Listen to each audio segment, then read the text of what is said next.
Can I tell you to break clean? Watch yourself at all times. Shake hands now. May the best man win. Good luck to both of you. Round one, there's the bell. Speed called by very expert, the uncrowned heavyweight champion. Fight fans, welcome into another episode of That's Boxing Podcast. I'm Dust. I'm Coach. And we're live in the flesh. Live in action. We got to recap last week, and we got to get into the meat of the episode, which is obviously going to be good versus evil. Alexander Usyk versus Tyson Fury, back for the rematch. Wow, rematch of the fucking year. I'm excited for this. But let's quickly run through last week. I wanted to highlight I can't believe I'm going to say it, but the MVP Jake Paul card over in Puerto Rico, but where we saw Cuban boxer Danny Arpero continue his 6-fight KO streak. I think making a case for prospect of the year. Did you catch that fight? What did you think of it? You know, I caught the highlights of it. I didn't watch it live, and I met that dude down in Vegas a couple summers ago when I was down there with heavyweight Big John, and I saw him working, saw him training, and he looks super legit. And he's only been getting better, so he's definitely establishing himself as a serious contender. Yeah. Well, I wanted to bring this back to a question we asked last episode, which is what's next for Kiki Torres. So Pero actually defected from Cuba after he lost to Kiki in the Olympics. Kiki goes on to win the silver medal, but I think that's an incredible fight in the pros. Seems like a natural kind of young prospect. How good are they really? Let's throw them in there together. That's a great call, man. I think you should be the manager for young Kiki. You know, got to get you on the top ranked payroll with this foresight, this vision that you have. My line is open. I am available. Dude, slide in those DMs. No, you're already too busy, man. I barely get any dust time. That's true. I never get my dust time anymore. Well, I got priorities, so I could phase you right out, end this podcast, and I'll be the promoter. But that was a great fight, so look for big things from him. I think he's potentially prospect of the year, but we'll get into our year-end recap on the next episode. Antonio Vargas gets back in the win column, stops Winston Guerrero for an interim WBA bantamweight title, and he jumps up to ranked 10th by ESPN. So that was a good fight. And curious to see, get some more people in the mix in that weight class. But then we got to jump over to Tijuana, Mexico for what will probably be the upset of the year, the Frenchman, who we have to apologize hat in hand for referring to as a cab driver. Yeah, I was terribly sorry about that. Apologies, please, from the bottom of my heart. Absolutely floors Jaime Munguia, can't beat the count. Absolutely out on his ass, upset of the year. Unbelievable. Were you watching this live or did you? It was terrible to watch, man. Because I did see it, and it looked like everything was set up clearly just as a homecoming fight. It's your hometown crowd. This is all for you, kid. Just go out there and shine. And sometimes that can backfire. Sometimes you get too comfortable. And for a guy who's been relying on his chin to be tough enough for his defense, he's always been considered, punchable, hittable. He finally caught up with him, and he was a little too relaxed defensively. And he had a lot of success offensively. That's normal for him. He knocked the guy down. He was backing him up to the ropes. But dude dropped that picture-perfect right hand right through the guard, right over the top of that low lead hand. And, man, he cranked his head around like the Exorcist, and down he goes. He looks surprised, shocked, like, what the fuck? Like, we probably get hit like punches like that all the time. Yep. But that one got it done. Did you pay attention to the count at all? A lot of people online angry at kind of a quick count, which it was a bit. It kind of was that count where you let a couple seconds go, but it's really only maybe 2, and then you start the count at 4. Personally, I wasn't upset about it because there was no way he was getting up with consciousness. I mean, he kind of stumbled to his feet a bit, but he was done. He was wiped. Yeah, the count, I didn't think it was too controversial. You'd think a hometown guy would count nice and slow. That's what people are saying. Like, man, you couldn't give us 11 here. Yeah, yeah. Give him the old Tyson Fury, Deontay Wilder. Oh, we're gonna get into that. I got notes about that. Slow and steady. Or like in the movies, you like the count is always forever. Like thinking about it, have all these montages playing. 5 minutes later, they make it to their feet. But yeah, man, it's a bummer. It shows that anything can happen in boxing. You can't predict everything. I mean, but if anybody in that division, anybody in that level of ranking was going to get knocked off because of a defensive flaw, it was going to be Jaime Munguia. His flaws have been on display, and it finally caught up with him. Now, if that would have happened to a different boxer who just got sparked clean out like that, I don't know, the guy we like so much down there in Vegas, the kid from Kentucky, with his slick style and his unhittableness. He's only lost to the best, but he never got knocked out. Even when Canelo touched him, he got knocked over, but he was never sleeping on the floor. You know who I'm talking about. I'm talking about the guy, the one and only, the bearded wonder, the kid from Kentucky. He gets it done every time, and he does. You're talking about my boy Caleb? That's right, Caleb Plant. That was a little quiz for you, Yeah. as I was stumbling to remember his name. Yeah, very smooth. That's podcast veteranship right there. That's episode 33 or whatever it is. And that's just talking about boxing in front of a group of boxers every day, all day long. I just came from the gym coaching a class, and I'm just freestyling, man. That's why we get along so well, because I'm rapping about boxing just like you rapping about the streets and shit. Streets. This guy's never listened to my music.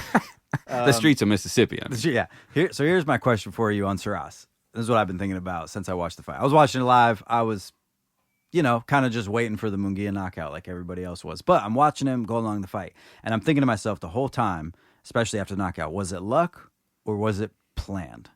And what I saw, and it's easy to see it once he's successful, right? But he's shelling up on the ropes. He's taking punishment. And then Munguia always resets with the low lead hand, with both hands low.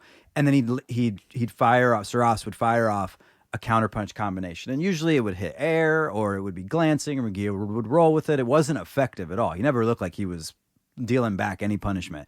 But he kept repeating it. And I'm wondering, if I spoke French, I'd ask the corner, was this the plan? You saw you're going to take punishment, don't get knocked out, and then you get one window to land your shit. And that's all it took, was that one window, and he made it count.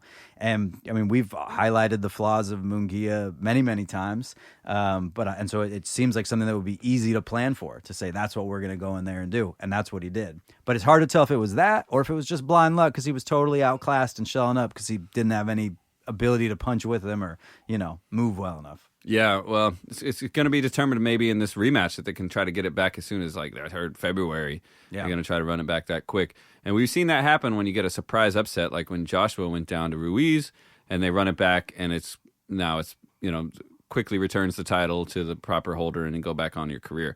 I don't think this guy's going to get, a top ranking out of this, but I did think that there's a high chance that they'll be Canelo's next opponent, because he's like, oh, there's a guy, Yeah. There's a guy I could Perfect. beat. Yeah. Well, so here's a question for you. Who in this fight, who lost more, Munguia or Canelo? Oh, because Canelo couldn't put him down and keep him down, and Canelo then this guy looks comes out of the trash now. He looks trash. Obviously, he's the easy punching bag, right? I think he's still Canelo. He's the great. Of course, but he didn't put Munguia down. That's got to feel a little weird for this French guy with 4 knockouts. It's like this: when you're at the house and you're trying to make a sandwich and you can't get the jelly open, and you hand it to your old lady and she pops it right open. You say, "Oh well, I must have loosened it up for you, man." I don't relate to this story in any way. Does this happen to you? Sometimes. Sometimes you get a little jar, gets a little tight. We're getting vulnerable here. Okay, yeah, man. Emasculating stuff. So you got to loosen it up for him. I think that's what happened here. Maybe Canelo might have loosened that chin up a little bit, Really? But he was in there with Bazinian. He's a bigger puncher than Saras. And Saras is uniquely not a puncher. We got, 4 KOs and 20-something fights? Yeah. No, everybody's got their day. Every dog has his day. And in the sport of boxing, if you risk it, it could happen to you too. So a defensive flaw, and down he goes. But I think that punch was just put right in the right spot, right on the money. Yeah. And he wasn't asleep. He wasn't snoring. He did get up. It was bad. He was up, but was he there? His body was there. His mind was probably still down. Yeah. Which is why we have referees in the sport. This is why we can continue to, come back and fight another day. But definitely a humongous upset. And on the betting front, man, if you would have been on the right side of that pick, wow. I can't There's even 4 imagine. people in southern France that are getting yachts today. That was great fight, probably upset of the year. Munguia did exercise that rematch clause right away, so we'll see it right again. But yeah, really interesting. Maybe a combination of luck and planning, right? You got to plan your opportunities to be luckful. Yeah, absolutely, man. Yeah, good. You got to have a good game plan and adaptability. So. Briefly last week, the local kid who's signed to Golden Boy, Morales Jr., he fought and opened their card up, and he actually was out for a tough night. He moved up a weight class, and in the 3rd round, he got clipped hard, man. And I was like, oh, shit, he's going to get knocked out. Mm-hmm. He was wobbled bad. But He made a great adjustment, and his 20-fight experience showed he was able to use some clinching to kill some time. Got back on his jab. He jabbed and moved and stuck it and moving, sticking and moving. And by the 8th round, he had swelled up the dude's eye so bad it split, and they called the fight by the doctor stoppage. So he went from like nearly, getting stopped himself to just fundamental jabbing and moving, just like we teach a beginner boxer, and it worked out for him. So great adjustment to that team. Team Morales really pulled that around. It was nice to see those guys on TV and to get the win in the face of adversity. And not just, that's commendable. Some wins come easy, some wins come hard. This guy's had kind of a tough career. He's had some wars already. He's been cut. He's cut guys. There seems to be always blood in his fights. And for him to come back from getting rocked like that, I thought was really commendable. So hats off to Morales. Yeah, these are all great examples of why boxing is, in my opinion, the most exciting sport, because it's completely unpredictable. Anything can literally happen at any second, in a split second, and then momentum can swing and shift, and all those reasons. That's boxing. Let's get into the big card tomorrow. Yeah, what's happening? Who's fighting? It's a big. Yeah, I haven't heard anything actually. We got a big fight, and what do they call this one? Reignited? Is that it? They always get a good catchphrase for these. Yeah, they got a great team of people making these movies that they have. Did you see the one for Fury Usyk? I haven't watched this one yet. It's like Salvador Dali directed it. Man, I've been kind of slacking. Sometimes I open that Instagram and I'm like, man, I don't want to look at this boxing nonsense, Fit chicks Instagram. I asked my 12-year-old son how I'm feeling. I'm having a pretty anti-technology mood lately. So I've been reading paper books. Wow. Yeah, dude. What a loser. I know, right? Paper. So it's crazy. So I missed a little bit of the build-up. I did catch up on it today. I saw the weigh-in weights. I saw some of the epic 10-minute stare-down. But I have not seen the blockbuster film that they made in preparation for this fight. It was pretty wild. They kept it a little more tame than the Crawford-Madrimov one, thankfully, because that was like a Game of Thrones series. Well, I'll tell you, it's not gonna be a detriment to me at all, because I'm sure when I'm over here with the homies tomorrow, I'm going to have to watch it about 7 or 8 times while we wait for the fucking fights to come out. Because you know how they roll these cards out. They're like, yeah, we're going to have 30 to 45 minutes between fights to watch these promo packages. That's the funny thing. Everyone's hitting me up tomorrow like, hey, what time should I come over? And I'm like, well, I believe the card starts at 8:30 a.m., so I'll have coffee on, and I'll be tuning in then. And you should come sometime between the hour of noon and 4. Because when is the main event going to be? I'm shooting for 3 p.m. That's my guess. Yeah. We should start betting on when the main ring walk. Yeah, when they're actually going to walk. Yeah. Crazy. Well, I'm excited for it. It looks like Fury came in a little bigger. Yep. About 20 pounds heavier, and Usyk came in not much heavier, but a few pounds. They both look ready. Here we are all caught up again. I feel like it's another Christmas. Like, I'm ready for a total surprise. What's coming out of that package, man? Because Fury, if he's nothing if not unpredictable. Yeah, true. Well, we teased it a little bit. Let's run through. There's kind of 3 big fights at the top of the card. A lot of good fights on the undercard, but third from the top, British southpaw, only 19 years old. Many consider kind of the next wave of heavyweight, in some ways replacing Jared Anderson in the optimism after Jared lost to Bacoli. But Moses Atama stepping up to fight an Australian southpaw, Dempsey McKean, who only has 1 loss against Filip Hrgovic, but it was over a year ago, so he's had a long layoff. But this is going to be a banger. This is going to be a big fight. Atama's super aggressive, fast hands, but kind of taking that step up, and so curious to see if he's got it. I think he's a heavy favorite for the knockout. It's been a long time since he went past 2 rounds. Probably a clear favorite to get the stoppage, but I'm leaning towards maybe over 6.5, which is the over under right now, because I think it is a step up, and McKean's a tough guy, and he's a tough guy, and he's a big guy. They call him the Tower for a reason. He's 6'6". But this is kind of the colony versus the colonizer, and the colonizer probably ultimately takes it. Nice call. Yeah, so great. That's going to be a great fight. Watch out for that one. And then, maybe co-main or second up is Ishmael Davies versus, he replaces Madrimov, because Madrimov got a bad case of bronchitis, a.k.a. I got a bigger fight lined up. I got better things to do. Dipped out to fight Ortiz in February, but Ishmael Davies steps in on last minute notice, made weight to fight Bohocek, and they kept it a final eliminator, so it's still an eliminator for the title. Bohocek, a massive favorite by KO. A lot of people forget, because his last 2 fights, he got a unanimous decision against what's his name, the dude that's super tough, Mexican dude, never been stopped. Didn't look dominant in that fight, but Bohocek couldn't stop him. And Mendoza, thank you, yeah, Brian Mendoza. So Bohocek had I think 100% KO ratio till that point, but couldn't get him out of there, but still looked really dominant. And then he goes and fights Ortiz. I thought he won that fight, but it was super close either way, but didn't get a stoppage. People forget this dude was a knockout machine, and my guess would be he gets back on track with Davies. British fighter who is quality, but has taken this on short notice, isn't a big puncher, and really hasn't shined in big moments like this. This is a big fight, big stage, and I don't think he's going to have what it takes to get it done. And I'd take not a lot of value in that pick. I think it's like minus 300, but Bohocek stoppage seems like the most likely. I agree. I think it's too tough of a test for Davies, and if he can make some magic happen here, he can go the distance, and that's about it. Yeah, and I will say I was looking a little at Bohocek by decision plus 450. Like, man, that'd be a great pick if you saw like if it was just a higher ranked opponent, somebody who had shown that they can go the distance on the championship level, but this is untested waters for Davies. So, and Bohocek's just such a vicious puncher to the body, stays right up on you, overwhelms you with punches from all these different angles. I think he's gonna have that energy, that having I don't want to say getting robbed, but losing a close fight and being frustrated with that, it feels like you want to get your get back. Yeah, he's got so much confidence, and he's so strong, and he's got that Terminator-esque ability to walk through whatever you're trying to do mentally and physically, that if Davies isn't 100% perfect all night long, he's going to be touching the canvas. Yeah, agreed. I like Bohocek by stoppage. Nice call. See what the over and under's 8.5. That's a bit tough. I might lean towards the under, to be honest. Yeah, great fight.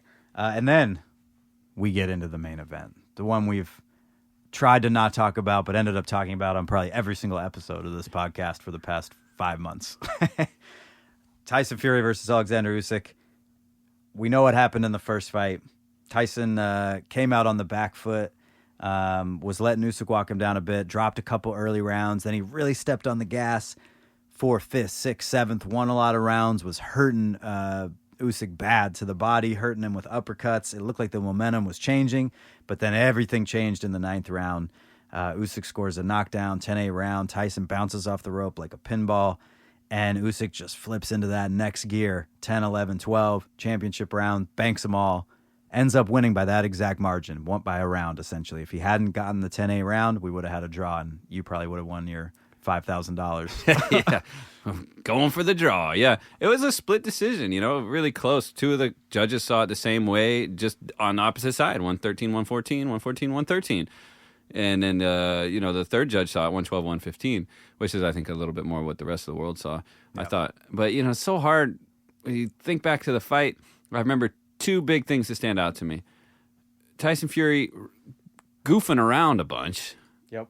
Waggling his tongue around, putting his arms on the ropes. And then, of course, that 9th round with the humongous left hand and the barrage of punches that followed.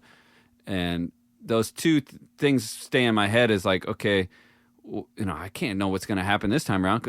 Is he going to show up and goof around, or is he going to show up and be a stone cold killer? Is he going to, Well, he certainly spoke to that. A lot of questions about that. And he said, I'm coming to kill this man. He's very intense and focused in a way that he's not usually, and he's called it out. He said, I'm a joker and I like clowning around and all this stuff, but I'm not doing that this fight.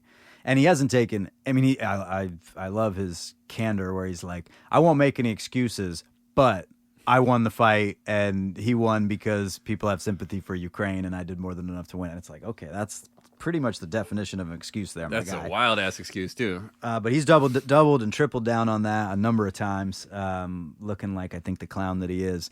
But yeah, he was clowning in there and having a good time, and that's part of what people love about him in his energy. And it's fun to see a big guy who can move like that and make somebody miss and then stick their tongue out at him. But is that what cost him? Was it lack of discipline? Was it the craziness in the corner? One thing to note is, his dad was in the corner last time, and he was also headbutting tiny Ukrainian children prior to the fight. He's not there this time around. Not in the corner, not even making the flight out. That's probably a good thing. I heard Fury saying too he didn't even see his wife, and then I saw an interview with her just this afternoon saying he hasn't had the same kind of energy since the second Deontay Wilder fight, which remember how that went down. He really went out there and took care of business. So I mean, it makes you think maybe that's going to happen. Maybe he's going to come out, but it doesn't mean he's going to walk through Usyk because he wants to. Yeah, it takes a guy who's going to stand there and allow you to walk through him. And Usyk's going to be so patient and so smart that he's going to use his footwork, use his jab, and the first maybe 2 rounds is probably going to be a lot of movement and not a lot of punching. You know, he's going to be stabbing that straight left to the body. He's going to be feinting that jab up high. Fury's going to be trying to find his rhythm and looking awkward. And then we'll see. I don't think it's going to even open up until like the third or fourth round. And we'll see at that moment what kind of fight we're going to have. Is it going to be the same one we had before where Fury gets early momentum there? Or if Usyk can stay more, a little safer. We'll see. So my question for you is this fight the 13th round of the first fight, or is it the first round of the second fight? Man, I think that Usyk doesn't box like that. He's too smart. He's got too much experience, and they both know how long the night's really going to be. Right? If you try to start with that energy, well, you better get him out of there in that first or second round. Yeah, and because you won't be prepared to go the distance. And it would take a disrespectful disregard of your opponent's punching ability to go out there and try to storm the castle right out the first bell. We saw both men get hurt in the last fight. Yeah, I feel like if Fury just does a little bit more than he did last time, he can get this win.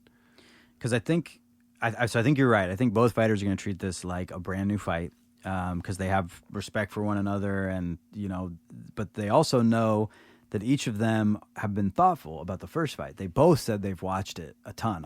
Fury was almost creepy. He's like, I've watched it thousands of times. I'm like, yeah, I'll bet you have, brother. But a lot of people, and myself included, kind of are thinking back to the 5th, 6th, 7th round where Fury really was starting to hurt Usyk. And I almost got the fear in me. I was like, I thought it was coming. I'm like, oh shit, he's like hurting this guy. And so the tendency is to look at that and say, oh, he just needs to stop clowning around and do more of that, and he'll definitely win the fight. But the problem with that thinking is Usyk knows that, and he knows that's what he's looking at. So if I'm Usyk, I spent the whole training camp thinking about how to get away from the rear hand of the body and how to get away from the uppercut, right? Because that's the success that he had. And if you take those two things away, Fury hasn't really shown the ability to change up his gears mid-fight the way that Usyk has, the in-ring adjustment. So if he starts out with an adjustment to the adjustment, I think it resets everything, and then the strategic advantage goes right back to Usyk. Yeah, that's a smart call.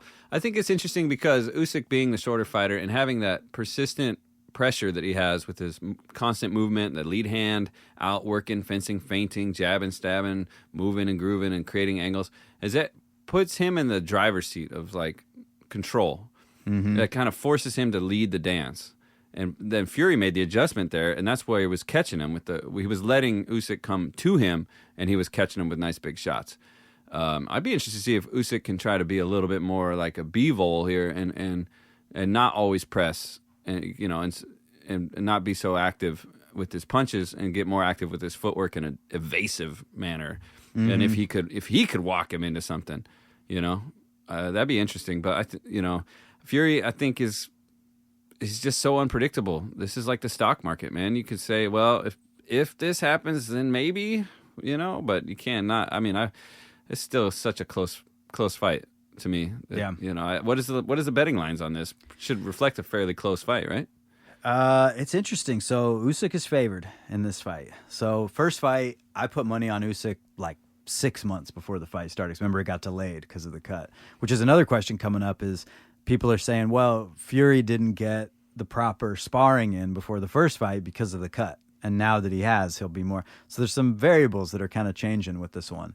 But Fury was the favorite. I put money on Usyk way before. I thought it was an easy pick, to be honest. I just when I closed my eyes, I didn't see anybody beating Usyk. Too good, too skilled. And people putting too much stock in how big Fury was. It's like, I'm sorry, he's as big as Anthony Joshua. Like, I don't care what they write on paper. He ain't.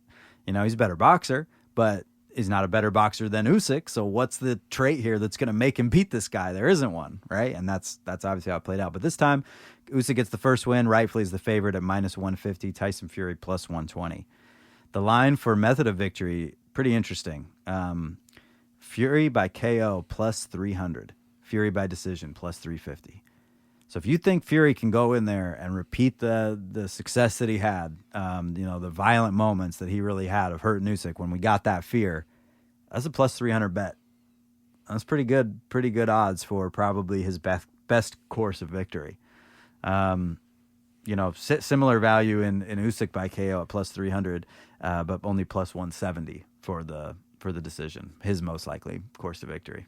Yeah. Well, I think a lot of people were putting stock in Fury's invincibility before the last fight because he hadn't lost and he'd always been able to pull it off. I think I remember saying something like that. This guy knows how to make it happen. He knows how to win even if he's not making it look real nice. Like, Usyk's always winning and making it look nice, making adjustments, hitting that second gear, keeping to his game plans, and a very real elegant boxer. Fury can win by just getting up, somehow, and people are like, "Damn, how the fuck did he get up?" Like he did, he got knocked over by Ngannou. It's just like, damn, like, how did he even win that fight? I don't even know. I don't think he did. But so he's a winner, right? He can win even if he's not the best boxer. He's a winner. But now he's not. Now he's lost. Yeah.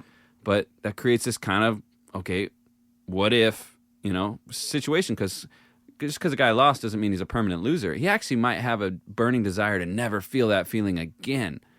The feeling of loss? Yeah. Yeah. It can motivate a guy to get even better, or it could make a guy kind of comfortable having that kind of record. I think in Tyson's Fury case, he's going to be too prideful to ever want to live that experience again, and he's going to be a lot more motivated to get that win back, to say, well, I lost, but I beat the guy who beat me. That's the best way to recover from a loss. Yeah. No. I will say the one twist to that is I don't think that he thinks he lost. I mean, I truly think he's so crazy that in his head, he's like, well, politics said that he won, but everyone knows that I won. And that's kind of how he's carried it. Like, oh, we all saw. He said, I watched the fight 100 times and I scored it and it's obvious that I won. But, because the world has their sympathy for him, blah, blah, blah. Which I think is really interesting. A couple of things to highlight. One is, Bohocek didn't get that same treatment against Ortiz in an insane razor-thin fight. I think closer than Fury Usyk. But there's also this narrative about the protected fighter, right? And Fury's bringing it up with Usyk because of sympathy for Ukraine. A lot of people are bringing it up, fixes in for Fury because, A, you're going to get a trilogy match here. A lot of boxing fans want Fury to win just to get a trilogy, and because it sets up a mega fight still with Anthony Joshua. Even though the luster's off him, that's still the biggest British boxing fight to make. They can have that fight no matter who wins or loses. People are going to tune into that. True, but it's bigger if he wins. If he's the world champion at the time. Exactly. Yeah. But I keep thinking protected fighter, man, he got the longest count in boxing history against Wilder. I mean, I will die on the hill that Wilder won the first fight. I mean, you can sit there and time it. It's a 22-second count before he's got to box again. So Wilder not starched him in the first. And then I think a lot of refs would have stopped the Usyk fight in the 9th round. Oh, yeah. Like, when that was going on, you picture the ref jumping in between them. Whoa, wave it off. Yeah. I mean, if he could have got there, he was bouncing around the ring so much, he would have been like, well, how do I even get in between these guys? And would you want to get anywhere near? I got a brother-in-law. He's a pretty big guy. And we were out camping one time, and he cut his thumb like pretty bad, trying to cut some kindling. And, man, that dude said he got all weird, and he's like, oh, damn, I might faint. And he's like a 300-pound dude. I was like, lay down. I was like, I'm not trying to catch you, dude. Like, that's true. Like, my instincts were to, put my arm around him or something, but I was like, bro, I can't keep you up. 300 pounds. Yeah. And so you want to get near, a 300-pound tower that's falling over? True. Fuck, that referee needs, they need to get a big-ass referee in there. Back in the day, they used to have referees would be not only a referee, they'd be the judge, the third judge would be in the ring. They still do this in some commissions in the UK. And then it would be some former world champion. It'd be like Jersey Joe Walcott in there reffing a Muhammad Ali fight. Right. So this guy knows some shit about boxing, and if it gets scrappy, he can scrap with the boys too. You know, Right, get in there and break it up, break it up, man. Yeah. So, but I mean, he'd have to have a big ass ref to get in between these guys. I need and to make be like a anything happen. rodeo clown. I need like a barrel around me to fucking break these guys up. All right, well, a lot of talk. You know, it's a great fight. How's it play out? What's your pick? I gotta know. Starts with a D and ends in a raw. Every time. Draw, boys. Every time. Talking about that draw. Well, no, draws man. plus 1,400. You know, the boxing coach in me can never make a choice because it's like computer programming. It's an if-then statement. If Tyson Fury does this, then that will happen. So, but I don't know what the fuck's going to happen. So, we talk about the responsibility of giving people, betting advice, and we joke about it all the time. And when we're officially sponsored by DraftKings soon, I know you guys are listening and you're going to hit us up about that. We'll put the disclaimer in, right? You got to bet responsibly, blah, blah, blah, blah, blah. We're not responsible for you fucking your life up. But think about these dudes like to give stock advice. Those guys got to go to sleep at night and the whole world just lost like millions of dollars, So we're kind of lower stakes. But seriously, take what we say with a grain of salt and make sure that you're thinking things through. You're responsible for your own wallet. I'm fucking terrified of betting. That's why I go with that draw. So you just prefer to know you're going to lose money. Well, that's why I only put It's $1 not betting. on that. It's not betting if you know you're going to lose. No, man. I think if it could have been a draw last time without that ninth round. It could have been a draw last time except the ninth round, except for the ninth round happened. It's part of the fight. Right. It's close. We all knew it was going to be close, right? Like, these are two amazing fighters, best of the best, fighting for undisputed. This fight's going to be close, too. I mean, I think, right? It's pretty unreasonable to just think one person's going to blow the other out of the water, because why would they? Especially when they fought last time, and they're great. Let's say they fight 10 times. Yeah. Okay? And we're on, now instead of fight 2, we're on fight 7. Yeah. Like, in a world where they don't grow old and take damage. So they don't age between fights. There's no damage, no accumulated anything. Just imagine they fought 10 nights in a row, basically. And right now in reality we're on round 2, fight 2. But in this pretend world I'm proposing we're on fight 7. This is like the NBA buys the rights. Yeah, to it's like boxing. out of 10 fights, I think Usyk wins 7 times. I was gonna say 8. Yeah. So 2 times Fury can just show up and shock the world. Mm-hmm. And I think there's a chance that tomorrow night might be that night. But how big a chance? That's the bet. Well, that's like, fuck, man. I think if it goes down the way it should, if boxing prevails, then Usyk will be the champion of the world. Mm-hmm. He will retain his titles, and then he will retire on top. Mm-hmm. I think he'll get it done by decision, and that's my final pick. Usyk by decision. Usyk by decision. Okay. I think it's a good bet. I placed a couple bets. Oh, no. And I'm not, these are my final picks. Oh, boy. I locked these in a little while ago because I just wanted to lock them in. And they're low. So I got to place a real bet here, which we'll come out with on our pick sheet tomorrow. But I like some of these weirder bets on this one. Alexander Usyk to be knocked down and win. Plus 1,000. Now we're talking. I like that bet. I like that bet. For a guy who bets $1 at a time, I like that kind of bet. I put a little more than $1 on that. But I'm the dollar guy. I like I'm that the bet. dollar general. That's what they call me on the betting apps. Our two big... You are the dollar general. That's really good. A lot of our big hits this year were Ortiz to be knocked down and win, and that happened. And for Berlanga to be knocked down and Canelo to win, right? So these are coordinating 2 events, right? And obviously you get better odds when you do that. But I think it's the reason I say I like this bet is I do think Usyk wins. I think I got to go with it, right? That's just he won the first fight. He's crafty. He's got more gears than Tyson. He's proved he can hurt him. Tyson looks very human in there, and I think Usyk just has that ability, right?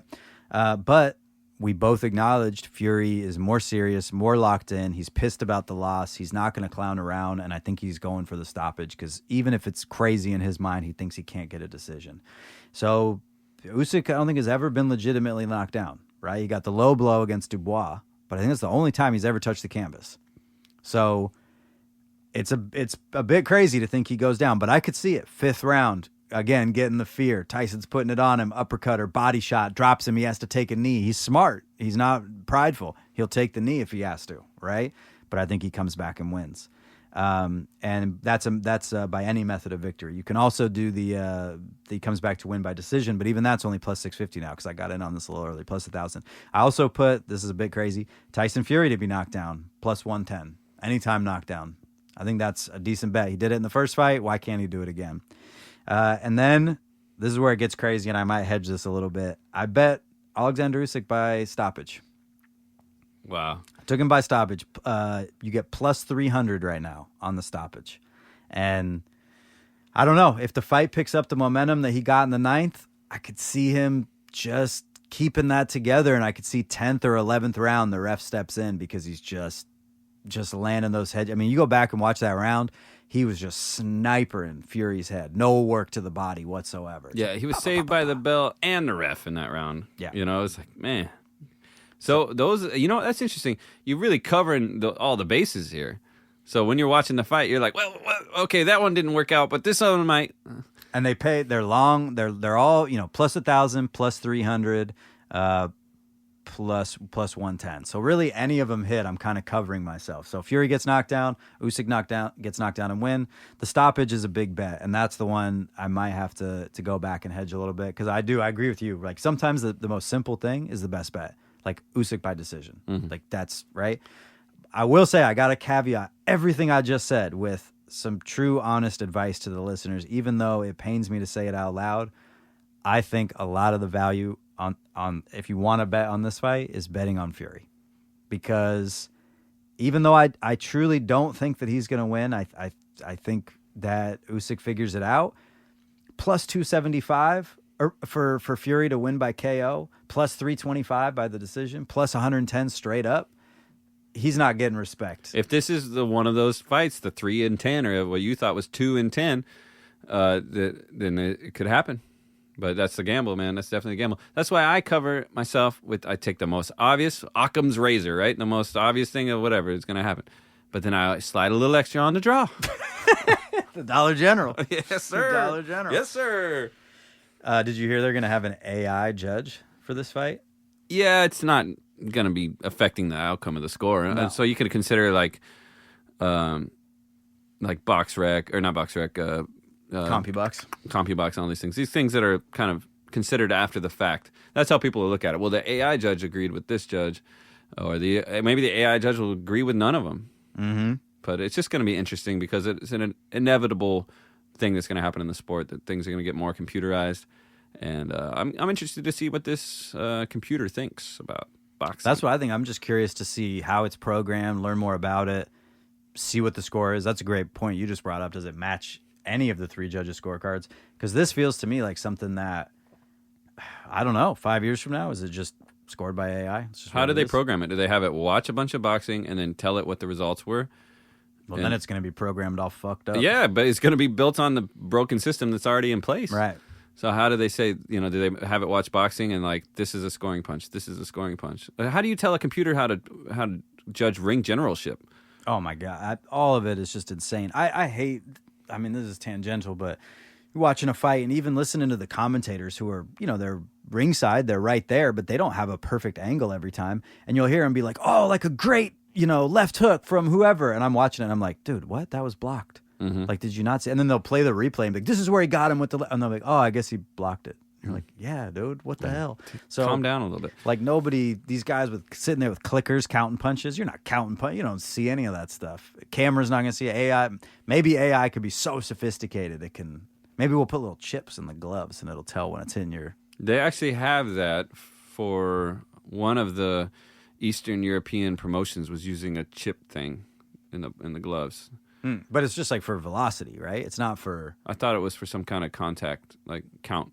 Interesting. I don't think, to my knowledge, they can't tell if they're contacting glove or contacting. Yeah, so it might have been a velocity thing. Oh, this guy's punching 90 miles an hour, like some kind of the way they track the baseball and stuff. Yeah, I was trying to explain that to somebody at the gym today about scoring, and I said it's more of an impression. You just give the impression of victory through every little thing you do, from the bell to bell.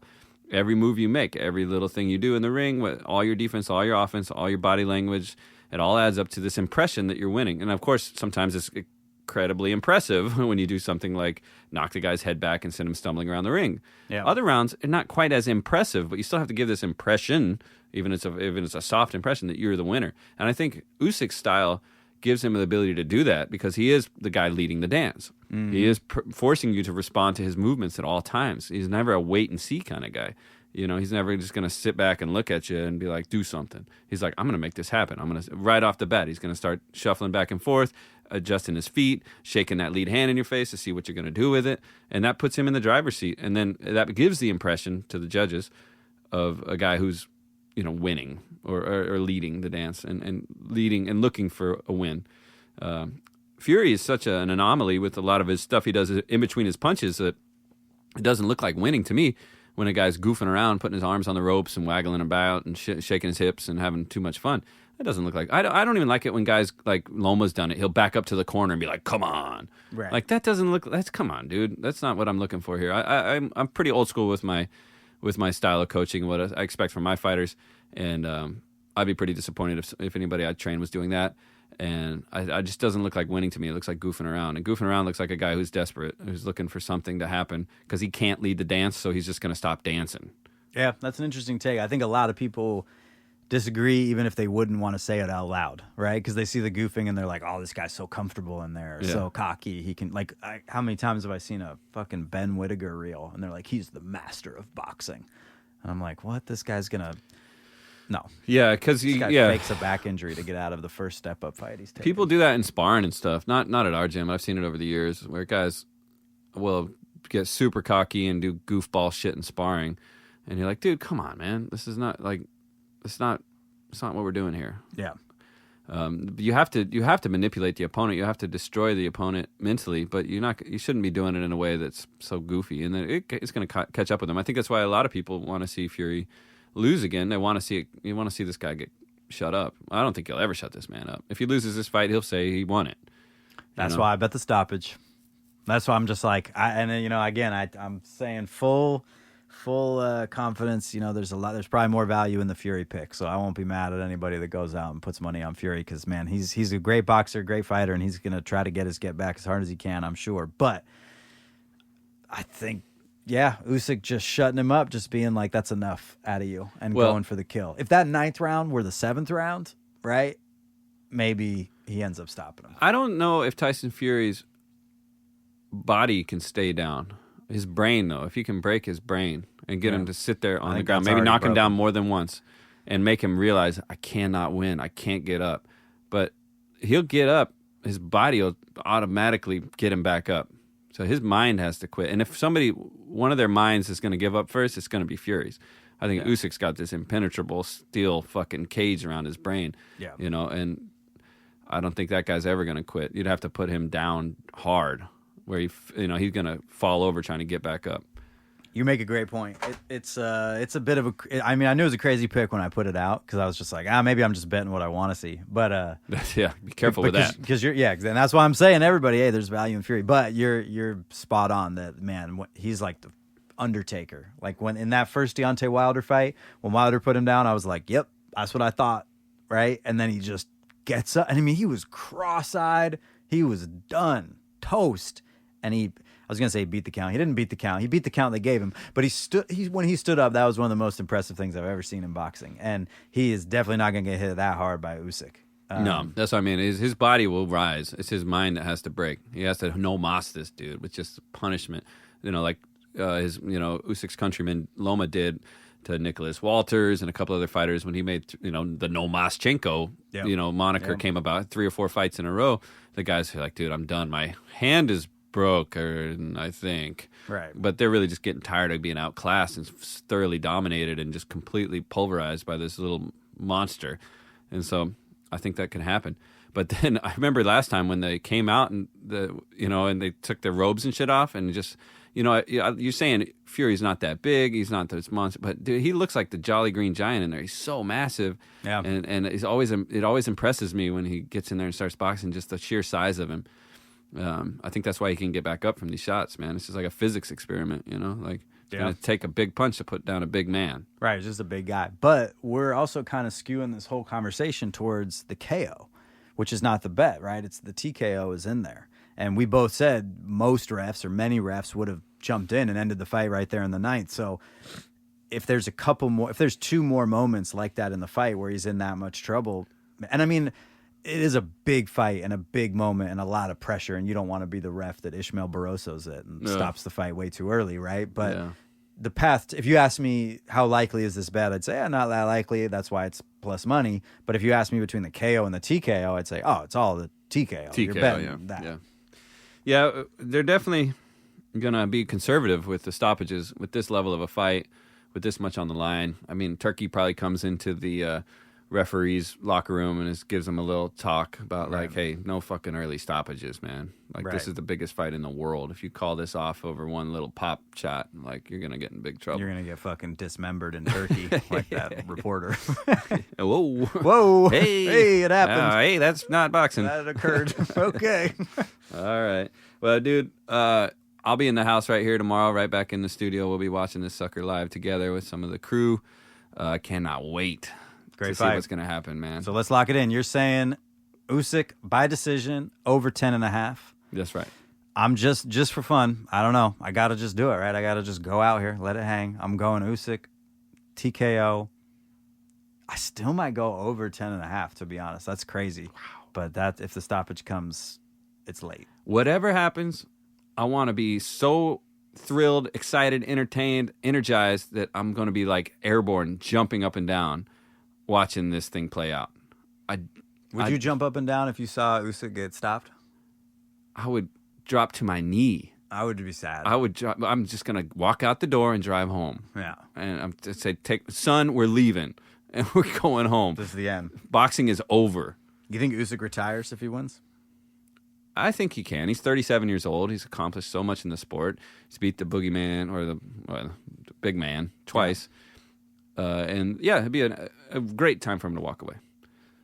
Best of this era? When does this era begin? I don't know. I was hoping you were going to ask me that. when does this era finish? Dude, the guy at the bank, shout out Jermaine if you're listening. Better be listening. Better be listening. Keeping coach's money, keeping those general dollars. Yeah, bro. I got to make those deposits $1 at a time. We were talking boxing, and he asked me, what's your favorite boxer? And I'm like, well, what era? Like, I got a lot of favorites, you know? Yeah. Like, favorite right now? Well, Triple G is your favorite. Well, yeah. Well, you know, I was talking to Coach Brian about this the other day. He asked me for my top 5, and at my top 5 all-time favorites, I'm not saying best or anything, just my favorites. Who influenced me? Who did I watch the most? Who do I still like to watch? And it's Floyd, Triple G, top 2, above everybody else. Say it again. Who was it? Floyd and Triple G. Yeah. And then those are guys that are on the cream of the crop. And then underneath them would be Rocky Marciano, Marvin Hagler, and Julio Cesar Chavez. Mm-hmm. That's my top 5. Who's your top 5? Oh, dude, you can't put me on like that. That's like way too intense. Because you see, none of my guys are current because this era isn't over yet. You know. And I mean, are you saying of an era? Or no, like of all time. I just noticed myself. I haven't picked one from this era. Triple G was the era when I was younger and I was really boxing a lot. So there's like weird boxers I like Orlando Cancenalis, the dude that just has crazy like footwork. Oh right, like yeah. I love that dude. But is he like in my top? Like, is he top 5 greatest or like top 5 entertaining? Yeah. For me, it's like influential on myself as a boxer and a coach. So who do you feel like you're emulating, like when you're on the heavy bag, or are you just a total real original? Remember when that kid thought I was Mike Tyson in the gym? Oh my God, brother, that was epic. I pretty much. Hey, Dad, look at the power! Wow, that's like Mike Tyson. Bro, I probably walked around for like 3 months after that being like, I'll knock any man out. That was one of the best days of your life. And I got to be there for you, right by your side. That was the best day of my life. Let's just go. I'm going to have a son, just because now I know that's what I need. I need someone to just admire me. So for context, you loyal listeners, we're working out at the gym. I'm holding the pads. And Dust is smashing them. He's trying to hold the pads, let's be honest. He's smashing the pads. And we're working on some little old school custom auto style training. I'm Kevin Rooney, and Dust is the kid, the KO kid Dynamite, Iron motherfucking Mike. Hebrew Hammer. And he did this little dip, slip, rip, shift the hip, and power that hook through, and I'm pretty good at holding the mitts. So we got this fucking bang on the mitts. It reverberated through the whole gym. It shivered the windows. It shook the rafters. He's not exaggerating one bit. Right And now. this kid who was just in the gym with somebody else at the time looked over and said, "Hey, Dad, is that Mike Tyson?" And I was like, "You damn right, boy. Don't you forget it." This is exactly how this went down. That's how I remember it. I don't No, know. that's pretty much Is it exactly. right? He was Yeah. so enamored with. Well, he it. didn't say it's Mike Tyson. It's like It's Mike like Mike Tyson. Tyson. Look Yeah. at the whole. Yeah, Yeah. it gave me. Yeah. Wow. Way overconfident. Amazing. But it is a testament to my coaching abilities. So yeah, who influenced me the most? I'm gonna say Mike Tyson because we look very similar, body types, physique. Yeah, hit absolutely. about the same. Yeah. No, but yeah, that's why it's a hard question for me to answer, man. Like I loved watching Deontay Wilder because I thought it was so amazing. His body type, like how lean he was, how small he was for a heavyweight in terms of overall weight, and waiting for that one bomb to blow up. And watching like his fight with Ortiz back to back, putting the dude down, like it's just like an incredibly exciting fighter. I don't think I modeled any of the type of fighter I would want to be off of him because I also love Shakur. I love watching somebody just dismantle people, disarm them in the ring, and just make what they want to do impossible, make you fight their fight. And I would say those are pretty much the most opposite fighters you could get, right? But I loved them both. Yeah. I think that's great, man. Well, let's make our predictions for the weekend. What is going to be the fight of the night? I don't think you're going to outshine the king. You're not going to outshine the king. You're going to say Bohachuk is going to put on a thing, or the other heavyweight's going to put on a thing? I think Atama McKean be the fight of the night. Fight of the night? Or I'm thinking maybe knockout of the night. Maybe, So the only reason I say that is that fight likely ends in a stoppage and probably a pretty intense one. And it's possible, like Fury Usyk could be like, yeah, what if it was the first fight, just like the first fight without the 9th round, and Usyk won on points? It'd be a cool fight. It'd be fun to watch. But would it be fight of the night if you saw some insane, huge, heavyweight Australian pummel to the canvas in the 3rd round? Like, maybe not. Yeah, we'll have to wait and see on that one. I'm picking the main event for the fight of the night because that's what I want to see. True. I need to see the fight True. of the night. True. I don't want a snoozer. True. I don't think these guys could give us a snoozer if No. they tried. And then, okay, so most likely to get knocked out. Ooh. It's got to be Davies, right? Oh, yeah. Yeah, I'll back you on that one for Yeah. sure. Okay, and biggest potential upset. Well, would it be an upset if Fury won? I mean, I I know think if Fury wins by knockout. it's an upset. I'll be upset. I say that's my favorite line. Biggest upset, Bohachuk down. Davies win. Davies win by KO would be. That would be absurd. But Bohachuk does have that one stop. He got stopped one time. I don't know if you saw that fight. It was like COVID era. I can't remember the dude that did it. And Bohachuk's like just dominating him, shuffling around the ring, just pummeling this dude, and then he just out of nowhere, boop, out cold. And you're like, So everybody's got every dog has his day. so it's possible. It's possible. Then I think that's it because there's no other card. I mean, are we even talking about any other cards? Would anybody be dumb enough to go against this? I will say, shout out Turkey. The cost is I think $20 for the pay-per-view. So go ahead and just buy this one. Nothing else. What's coming up? Inoue's fight got moved to January. They just pushed it back a little bit. Right. I saw that. That was January 24th. Other than that, we're good till the end of the year. We got to do our big year-end wrap-up, and then we're going to get right into January, a couple low-level fights, but then we got Battle of the Davids, Benavidez and Morrell, Clarissa Shields, and then we've got Baturbiev Bivol coming back with the super card on the 22nd. And then when is we got Gervonta coming back to fight Roach. But when is He's gonna smoke that Roach. yeah, he is. When he's quitting boxing. When is he to go to therapy? When's Keyshawn? When's his title fight? I thought that was in February too. Maybe it's not locked down yet. I don't think it's gonna be quite that soon. I think they're gonna wait till March or April for that one. But Really? Hey, I don't man. want to wait that long. I want to talk my shit. I got hot takes about that fight. yeah, we save it, man. We gotta let it marinate a little bit. But I know what you're gonna say, and it's wrong. Oh, I'm not wrong. I'm gonna post my DraftKings at the end of this year. We got a That's year-end report. That's how wrong I am, brother. Damn, do it well. Dividends. Dude, I got to get back in the gym, man. All right, this is good. This is a good. It's a good episode. Big fight day tomorrow. Hope everybody's locked in, and we'll have to drop a pod afterwards to absolutely. debrief. Yeah, man. We'll look forward to those official picks tomorrow coming out on Instagram. Make sure you like, follow, share, comment. You know, keep the pod alive, spread the word, and we'll be back stronger than ever with the victorious predictions from Coach Josh. Come true. From Dust. Oh wait, hold on. Somebody's calling. Oh, it's Dust from tomorrow saying, "Hey, Coach, you were right. It's a draw."